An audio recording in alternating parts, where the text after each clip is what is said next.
a WikiVidi documentaries production. Don't forget to like and subscribe. Enjoy. A Star is Born, 1937 film. A Star is Born is a 1937 American Technicolor romantic drama film produced by David O. Selznick, directed by William A. Wellman from a script by Wellman, Robert Carson, Dorothy Parker, and Alan Campbell, and starring Janet Gaynor as an aspiring Hollywood actress, and Fredric March as a fading movie star who helps launch her career. The supporting cast features Adolphe Menjou, Robson, and Devine, Lionel Stander, and Owen Moore. It has been remade 3 times, in 1954, in 1976, and in 2018. Plot: North Dakota farm girl Esther Victoria Blodgett yearns to become a Hollywood actress. Although her aunt and father discourage such thoughts, Esther's grandmother gives Esther her savings to follow her dream. Esther goes to Hollywood and tries to land a job as an extra, but so many others have had the same idea that the casting agency has stopped accepting applications. Esther is told that her chances of becoming a star are 1 in 100,000. She befriends a new resident at her boarding house, assistant director Danny McGuire, himself out of work. When Danny and Esther go to a concert to celebrate Danny's employment, Esther has her first encounter with Norman Maine, an actor she admires greatly. Norman has been a major star for years, but his alcoholism has sent his career into a downward spiral. Danny gets Esther a one-time waitressing job at a fancy Hollywood party. While serving hors d'oeuvre, she catches Norman's eye. He gets his longtime producer and good friend, Oliver Niles, to give her a screen test. Impressed, Oliver gives her a new name and a contract. She practices her few lines for her first tiny role. When the studio has trouble finding a female lead for Norman's current film, entitled The Enchanted Hour, Norman persuades Oliver to cast Esther. The film makes her an overnight success. Even as viewers continue to lose interest in Norman, Norman proposes to Vicky. She accepts when he promises to give up drinking. They elope without publicity, much to press agent Matt Libby's disgust, and enjoy a trailer camping honeymoon in the mountains. When they return, Vicky's popularity continues to skyrocket, while Norman realizes his own career is over, despite Oliver's attempts to help him.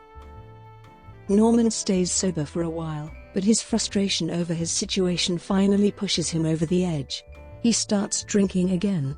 When Vicky wins the industry's top award, he interrupts her acceptance speech by drunkenly demanding 3 awards for the worst acting of the year. A stay at a sanatorium seems to cure Norman's increasingly disruptive alcoholism, but a chance encounter with Libby gives the press agent an opportunity to vent his long-concealed contempt and dislike for Norman. Norman goes on a 4-day drinking binge and winds up arrested for drunk driving. In court, the judge sentences him to 90 days of incarceration, but Esther pleads with the judge to put Norman under her care. The judge, who is impressed with Vicky's acting success, suspends Norman's sentence and puts Norman's custody into Vicky's hands. Vicky decides to give up her career in order to devote herself to his rehabilitation. After Norman overhears her discussing her plan with Oliver, he drowns himself in the Pacific Ocean. Shattered, Vicky decides to quit and go home. Soon afterward, her grandmother shows up once she hears Vicky is quitting. Her grandmother tells her of a letter Norman sent her when they got married. The letter stated how proud he was of Vicky, and how much he loved her. Because of her grandmother's words, and the reminder of Norman's deep love, Vicky is convinced to stay in show business. At the premiere of her next film at Grauman's Chinese Theatre, when Vicky is asked to say a few words into the microphone to her many fans listening across the world, she announces, "Hello everybody. This is Mrs. Norman Maine." Production. A Star is Born was filmed from October to December 1936 with an estimated budget of $1,173,639 and premiered in Los Angeles, California, on April 20, 1937, at Grauman's Chinese Theater. The film's New York premiere took place 2 days later at Radio City Music Hall. It is not known how much Dorothy Parker contributed to the finished script.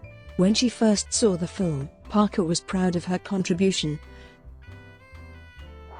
and boasted about both the script and the film, but in later life she believed that she had contributed nothing of significance. Early in their careers, Bud Schulberg and Rain Lardner Jr. were assigned to write some additional dialogue for the film, a collaboration which produced Janet Gaynor's final words, "This is Mrs. Norman Maine." The line was used again in the 1954 Warner Brothers musical remake starring Judy Garland and James Mason. George Cukor, who directed the remake, suggested adding the scene in the 1937 film where Menjou offers the fading star a supporting role. Background: some film historians believe that the marriage of Barbara Stanwyck and Frank Fay was the film's real-life inspiration. John Bowers has also been identified as inspiration for the Norman Maine character and the dramatic suicide by drowning scene near the end of the film. The film contains several inside jokes, including Gaynor's brief imitations of Greta Garbo, Katharine Hepburn, and Mae West. The Crawford smear, referring to Joan Crawford's lipstick, and the revelation that the glamorous Norman Maine's real last name is Hinkle. This film also has some similarity to the earlier film What Price Hollywood? Released by RKO Radio Pictures. The 1932 film's original title was The Truth About Hollywood, based on a story by Adela Rogers St. John's. St. John's loosely based her plot on the experiences of actress Colleen Moore and her husband, alcoholic producer John McCormick, and the life and death of director Tom Foreman, who committed suicide following a nervous breakdown. 4 years after What Price Hollywood was released, Selznick approached George Cukor and asked him to direct A Star is Born. Cukor felt the plot was too similar to What Price Hollywood, so he declined. RKO executives considered filing a plagiarism suit against Selznick International Pictures because of the similarities in the story, but eventually chose not to take legal action. Cukor later directed the 1954 musical remake starring Judy Garland. A common Hollywood myth about the film is that Lana Turner appeared as an extra in one of the scenes in the film.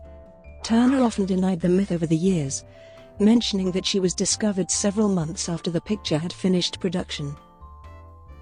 Reception: contemporary reviews were very positive. Frank S. Nugent of the New York Times called the film one of the year's best shows, as well as good entertainment by any standards, including the artistic and convincing proof that Hollywood need not travel to Ruritania for its plots. There is drama aplenty in its own backyard. Variety raved, a smash which unquestionably will rate among the half-dozen best of the season. While the story is somewhat reminiscent of other behind-the-scene yarns, the manner of its telling makes it convincing and distinguished. Harrison's reports called it a powerful human interest drama and great entertainment.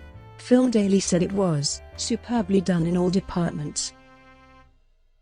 And John Mosher of The New Yorker called it a pleasant movie with many nice touches.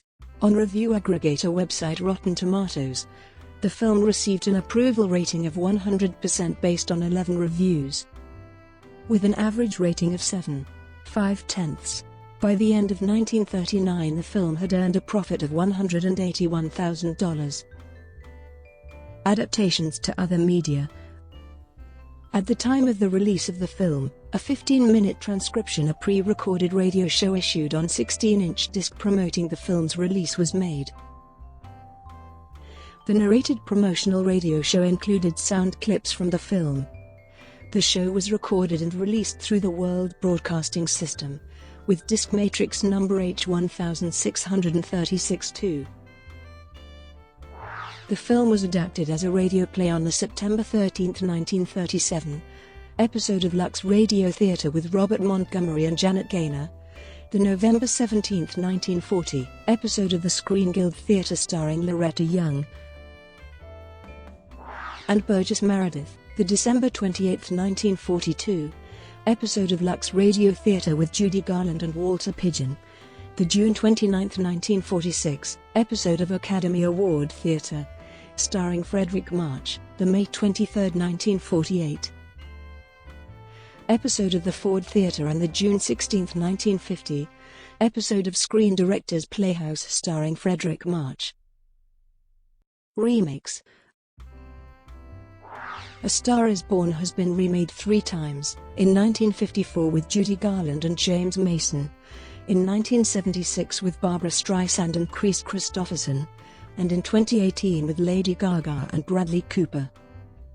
Production on the 2018 version began in 2017, with the film released on October 5, 2018. Ownership and copyright status. Selznick International Pictures dissolved, leaving the film's rights to financier John Hay Whitney. Whitney then sold the film to Film Classics Incorporated in 1943, with declining rerun revenue. Film Classics placed the film up for sale with producer Edward L. Alperson with the intent to remake the film. Instead, Alperson sold the film's copyright including film, story, screenplay, and score to Warner Brothers in 1953. Warner in 1954 issued the first remake.